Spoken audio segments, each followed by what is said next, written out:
Nabi itu hanya rasul, bukan anak Tuhan. Maka itu jangan.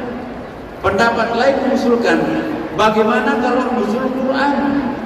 Ya, ada yang pendapat seperti itu, tapi belum sepakat. Ada lagi yang mengusulkan, ya, bagaimana kalau mi'rajnya Rasulullah? Itu juga penting, tidak sepakat. Akhirnya Sayyidina Ali mengusulkan bagaimana kalau hijrahnya Rasulullah dijadikan kalender tahun baru.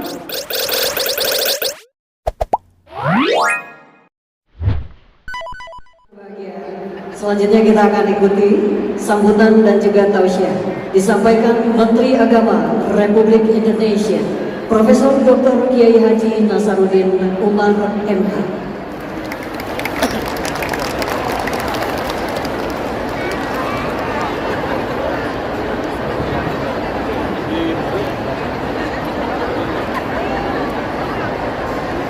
Bismillahirrahmanirrahim.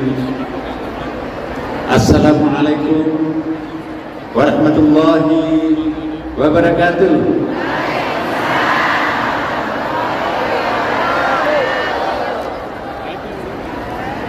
Assalamualaikum warahmatullahi wabarakatuh.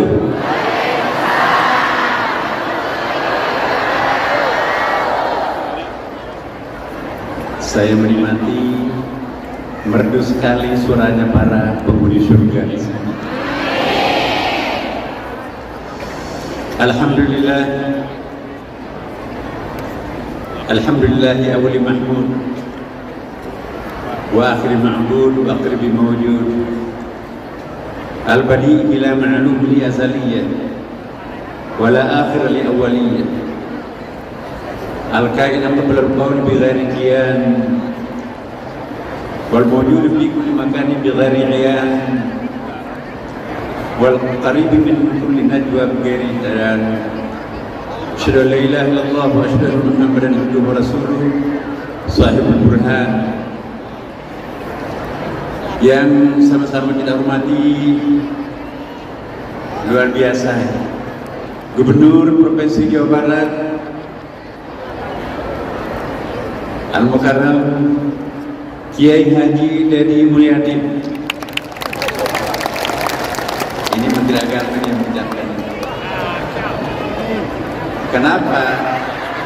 Karena substansi yang diceritakan tadi bukan saja hari ini saya mengikuti.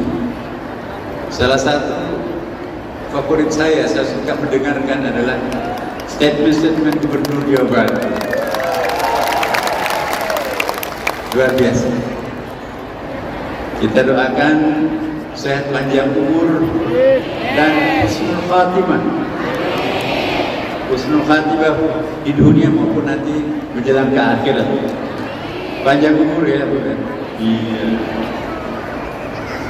Yang kita hormati juga hadir di sini Wakil Ketua DPR kita sama, yang muda yang berprestasi, Adinda Pak Iswara, kemudian juga ada Pak Ahmad, ada sahabat saya dulu aktivis masjid dan sekaligus fungsionaris Bank Indonesia Pusat.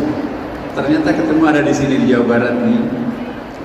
Kemudian yang mewakili Polda, tentu Adinda Ketua Umum DKM Masjid Raya Al-Jabar, Dr. Kiai Haji Tata sekalian, yang 2 tahun lalu kami bawa keliling ke Amerika.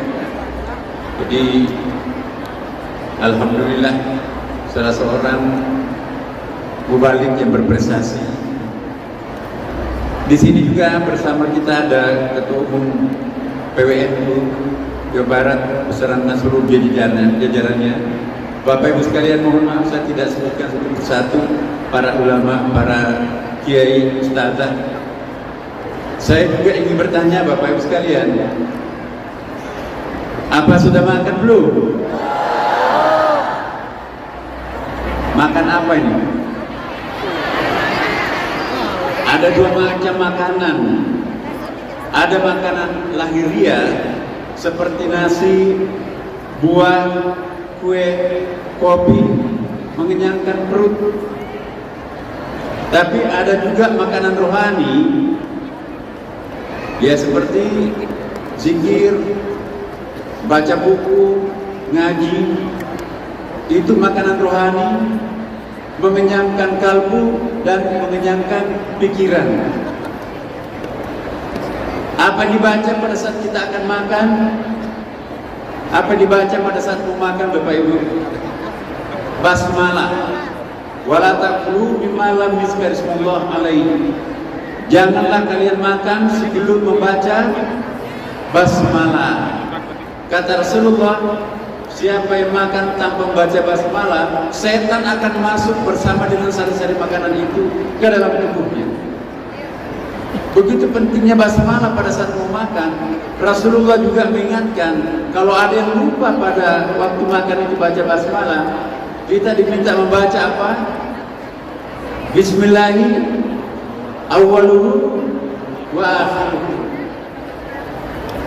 Nah sekarang saya tidak meragukan Bapak Ibu sekalian, kalau mau makan pasti makan baca basmalah. Itu makan rohani.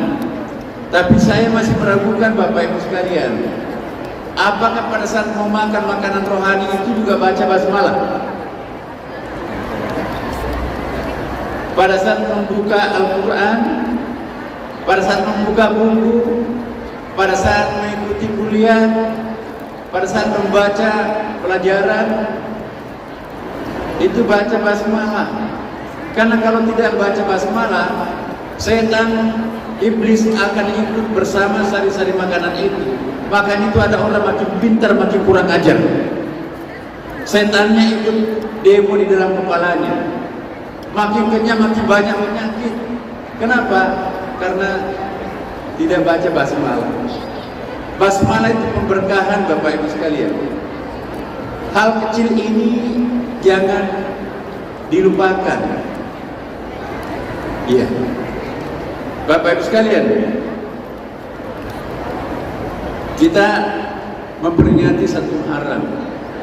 Saya ingin bertanya kepada Bapak Ibu sekalian, Nabi Muhammad SAW itu lahir pada hari apa? Tanggal, bulan, hijrahnya Nabi hari apa? Senin, tanggal 12 Rabiul Awal. Wafatnya Rasulullah hari apa? Tanggal. Ada nggak di sini Bapak Ibu sekalian, lahirnya, wafatnya, harinya, tanggalnya sama? Lahir tanggal 20 hari Senin 12 Rabiul Awal. Hijrah hari Senin tanggal 12 Rabiul Awal. Wafat hari Senin tanggal 12 Rabiul Awal. Jadi memperingati lahirnya Rasulullah sekaligus juga memperingati wafatnya Rasulullah. Ini agak sedikit mirip dengan Siddhartha Gautama ini. Dia juga lahir tanggal hari yang sama. Dia mendapatkan wangsit di bawah Poh Bodhis itu hari yang sama. Wafatnya pun juga tanggal dan hari yang sama menurut sejarah mereka. Saya nggak tahu benarkah sejarah mereka atau enggak, tapi itu faktanya. 6 tahun lamanya Rasulullah turun naik ke Gua Hira. Terakhir diwisuda dengan Iqra bismi rabbik. Siddhartha Gautama juga 6 tahun lamanya bersemedi di hutan belantara di bawah Poh Bodhis. Dapatlah wangsit. Kita tidak akan membandingkan Siddhartha Gautama dan Rasulullah, tetapi ini ada kegiatan universal. Semua nabi-nabi itu salah satu hobinya itu adalah masuk ke gua. Untuk apa ke gua itu? Bukan tidur, tapi bersemedi, ya, berkhalwat. Hampir semua ayat-ayat yang pernah turun di dalam gua. Yang terhabis berabik turun juga di dalam Gua Hira. Jadi Bapak Ibu sekalian, kita mau memperingati 1 Muharram 1448 Hijriah. Pertanyaan berikutnya, kenapa yang dipilih tanggal Islam itu adalah Hijriah? Ada yang tahu Bapak Ibu? Ibu-ibu? Jadi gini, pertama, ketika Umar bin Khattab itu menjadi khalifah, dia menulis surat ke Baghdad, ya. Bingung gubernurnya, karena bersusun-susun surat itu nggak ada tanggalnya. Wahai khalifah, ini kami menerima beberapa pucuk surat, tapi nggak ada tanggalnya. Jangan sampai yang saya terapkan di masyarakat ini sudah berlaku, sudah dihapus oleh surat yang baru. Kami nggak tahu mana surat yang baru, surat yang lama. Maka Umar bin Khattab mengumpulkan, ada 7 gubernur pada waktunya, kumpul semuanya. Gubernur Bahrain Abi Hurairah, ya. Kemudian ada Amr bin As, ya. Kemudian ada 7 gubernur. Kemudian dikumpulkan, mari kita putuskan perlu membuat satu kalender Islam. Kenapa gak menggunakan kalender miladiah? Karena itu adalah tanggal lahirnya Yesus Kristus. Nabi tidak mau menggunakan kalender itu. Nabi tidak ingin mengidentifikasikan diri dengan orang lain, agama lain. Tadinya kiblatnya Rasulullah menghadap ke Baitul Maqdis, kiblatnya agama sebelumnya Yahudi dan Nasrani. Nabi berdoa, berikanlah kami kiblat baru. Akhirnya ketika salat asar di Madinah, 2 rakaat salat asarnya Nabi itu menghadap ke Baitul Maqdis, turun ayat Fawwalli wajhaka syatral masjidil haram, menghadaplah ke Masjid Haram. Balik kanan Rasulullah menghadap ke Ka'bah. Hari rayanya orang Yahudi adalah hari Sabtu. Hari rayanya orang Nasrani itu adalah hari Minggu. Nabi ingin hari raya khusus diberikanlah adalah hari Jumat. Makanya itu hari rayanya umat Islam itu adalah hari Jumat, Sayyidul Ayyam. Rapat kita akan menentukan hari raya apa. Kita akan menentukan kalender Islam itu apa. Ada sahabat yang mengusulkan, bagaimana kalau hari kelahirannya Nabi sekaligus juga hari wafatnya. Hampir semua sahabat setuju, tapi diantaranya sahabat itu nggak setuju adalah Umar sendiri, khalifah. Ali juga nggak setuju.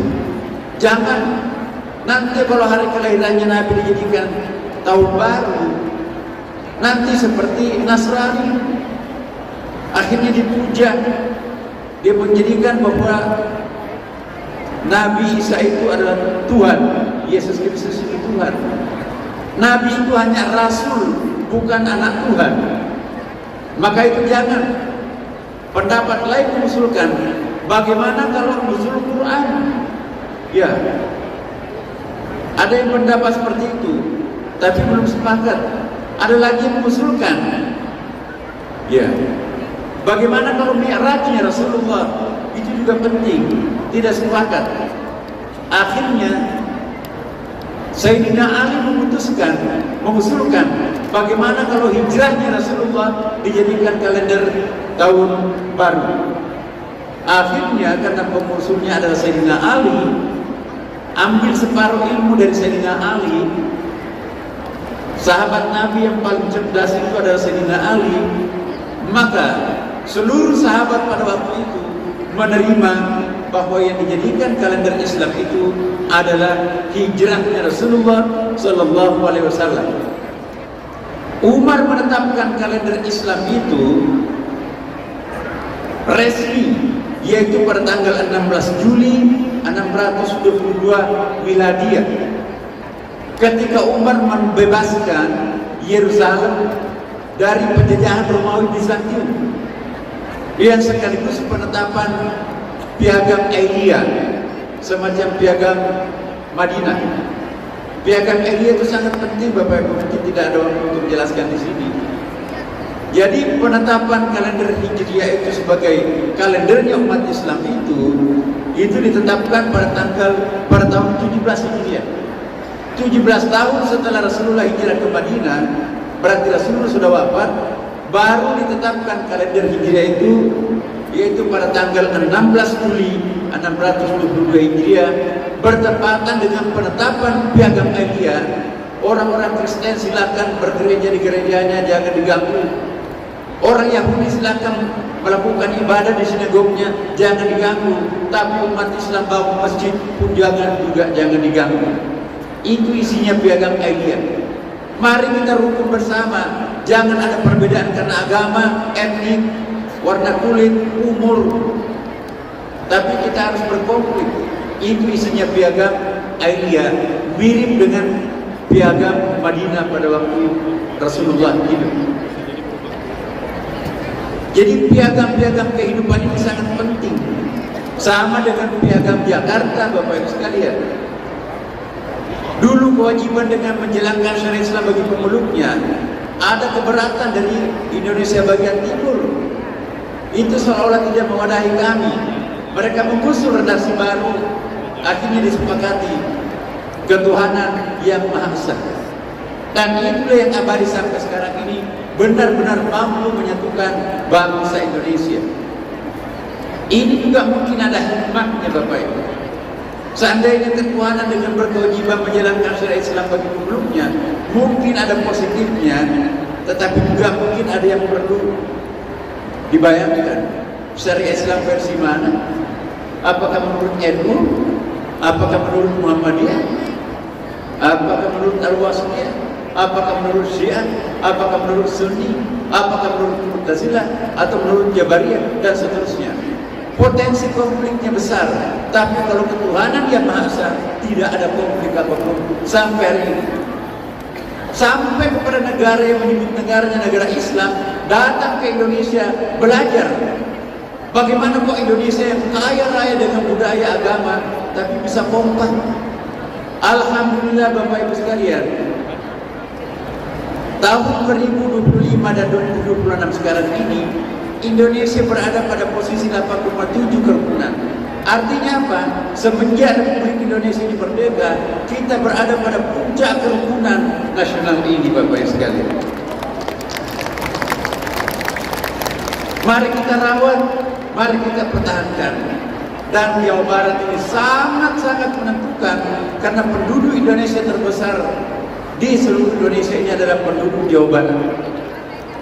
Boleh kita katakan bahwa Jawa Barat ini adalah kiblatnya Indonesia dari segi jumlah penduduk.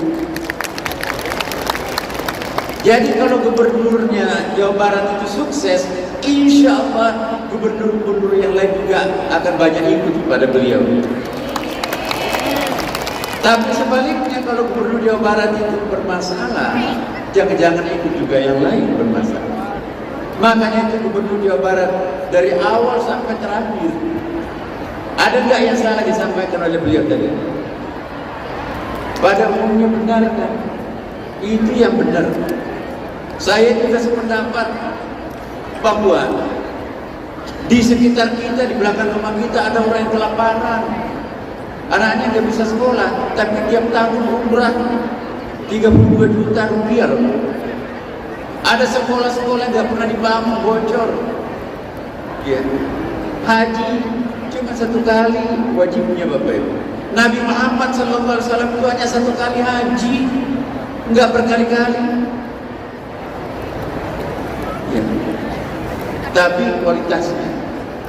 Nah, kita berada di masjid yang megah ini luar biasa. Apa itu masjid Bapak Ibu?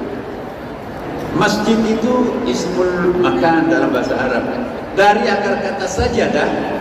Apa artinya sajadah? Fi'il itu menjatuhkan mahkota kita, kepala ini ke lantai yang paling bawah, itu namanya sajadah. Tapi ingat, tidak semua sajadah, tidak semua sajadah itu adalah sujud. Kalau kepalanya sujud di lantai, isi kepalanya ke mall, itu namanya sajadah. Nanti bisa disebut sujudun kalau kepalanya tertunduk di lantai di hadapan kebesaran Allah, isi kepalanya pun juga tunduk dan hormat kepada Allah Subhanahu wa taala. Itu baru disebut sujud. Saya ingin tanya kepada ibu-ibu ini, selama ini lebih banyak sajad atau sujud? Jujur ya, pantas doanya gak dikabulkan itu. Yang diminta dalam Al-Quran itu adalah wasjud, waqtarib, sujudlah lalu mendekatkan dirinya kepada Allah Subhanahu wa taala. Jadi mulai hari ini jangan hanya sajad tapi sujud. Luar biasa megah masjid ini. Kita juga perlu masjid megah, tapi kita juga perlu masjid di daerah-daerah desa-desa tertinggal. Masjidnya Rasulullah SAW itu bukan hanya dipakai salat, Bapak Ibu. Hanya 20% masjid Nabi itu dipakai untuk ibadah mahdoh. Masjid Nabi itu kantor pengadilan, ya, pidana, perdata, militer, semua diputuskan di masjid. Masjid Nabi itu berfungsi sebagai balai pertemuan, termasuk pertemuan non-muslim. Non-muslim pun juga rapatnya Rasulullah di masjid. Pakaian kebesarannya itu ada, itu hadisnya. Masjid Nabi itu juga dipakai sebagai balai keterampilan, kursus calon kecantikan di masjid, 20 orang per kelas. Kursus untuk membuat senjata canggih di masjid. Kursus sama kulit di masjid. Balai keterampilan semuanya di masjid. Sekolah formal pun juga di masjid. Di Masjid Nabi itu juga adalah tempat untuk melakukan meeting-meeting bisnis. Siapa kafilah yang mau keluar negeri bawa dagangannya diumumkan di masjid. Siapa kafilah datang dari luar negeri bawa barang-barang diumumkan di masjid. Masjid Nabi itu juga digunakan rumah sakit setiap hari. Yang lebih bagus daripada masjidnya Nabi, turun ayat dalam surah Al-Baqarah dalam 2 ayat, bakar masjid itu, karena masjid itu adalah untuk memecah belah umat Islam. Masjid provokator. Yang bagus siapa? Abdullah bin Abi Salul, itu seorang mucikari yang sangat terkenal, menyiapkan perempuan-perempuan cantik untuk dijual, lalu bangun masjid untuk memecah belah umat Islam. Nah, terakhir Bapak, apa yang dimaksud dengan hijrah? Tadi Pak Gubernur menyebut transformasi, perubahan. Perubahan itu artinya apa Bapak? Berubah dari yang tadinya pelit menjadi pemurah, berubah menjadi pembenci menjadi pencinta. Nah, tema kita hari ini adalah cinta Islam dan Islam cinta. Ketua DKM kita ini Pak Tatang ini ya, Masya Allah, Pak Tatang ini kami bawa ke Amerika, masuk di gereja-gereja besar, masuk di sinagoga yang besar, masuk di masjid-masjid yang besar, keliling di seluruh beberapa tempat di Amerika. Bagaimana mereka memberikan pelayanan terhadap jemaatnya mereka. Dan rupanya mungkin itu juga pengalamannya beliau diterapkan di masjid ini, sehingga masjid ini makmur 6 juta orang per tahun, luar biasa. Jadi studi banding itu juga memang ada positifnya. Jadi Bapak Ibu sekalian, kata Rasulullah SAW, kalau seluruh kitab suci itu disimpulkan, Taurat, Injil, Zabur, Al-Quran, kesimpulannya adalah surah Al-Fatihah. Makanya disebut Ummul Kutub. Induknya seluruh kitab itu adalah surah Al-Fatihah. Kalau seluruh isi Quran 6.666 ayat itu dipadatkan, kesimpulannya adalah surah Al-Fatihah. Makanya disebut dengan Ummul Quran, induknya Al-Quran. Ayat pertama sampai 7 Al-Fatihah. Kalau dipadatkan lagi 7 ayat itu, maka pemadatan ayatnya terletak pada ayat pertamanya, Bismillahirrahmanirrahim. Kalau dipadatkan basmalah ini, pemadatannya terletak pada 2 kata terakhirnya, Ar-Rahmanir-Rahim. Makanya itu disebut dengan Ummul Asma. Induknya seluruh Asmaul Husna adalah Ar-Rahmanir-Rahim. Apa artinya Ar-Rahmanir-Rahim, Ibu? Maha pengasih, Maha penyayang. Ar-Rahman Ar-Rahim ini berasal dari akar kata yang sama dalam bahasa Arab, yaitu rahimah. Apa artinya rahimah? Cinta. Jadi 6.666 ayat Al-Quran, kalau dipadatkan menjadi hanya satu kosakata, maka kosakata itu adalah cinta. Kalau kita mau mengukur apakah kita beragama atau tidak beragama, apakah kita kuat keberagamannya atau tidak, lihat seberapa besar rasa cintanya terhadap sesama. Kalau ada orang mengajarkan agama Islam karena saking cintanya, tapi memusuhi agama lain, bahkan menghalalkan terorisme, maka itu bukan mengajarkan agama, mengajarkan kebalikan agama itu sendiri. Semua agama itu intinya adalah cinta, apalagi Islam. Jadi kalau ada orang berbicara tentang agama, mengumbar kebencian, benci kepada Pak Gubernur, benci kepada Presiden, benci kepada tetangga, mengajarkan kebencian, itu pasti bukan mengajarkan ajaran Islam, mengajarkan kebalikannya Islam. Tapi kalau ada orang sebaliknya, menyejukkan, mendamaikan, menenteramkan, membahagiakan, menebarkan energi positif, maka itulah orang-orang yang arif. Kalau ada orang yang suka menyalahkan orang lain, suka mencari kelemahan orang lain, pertanda orang itu masih harus belajar.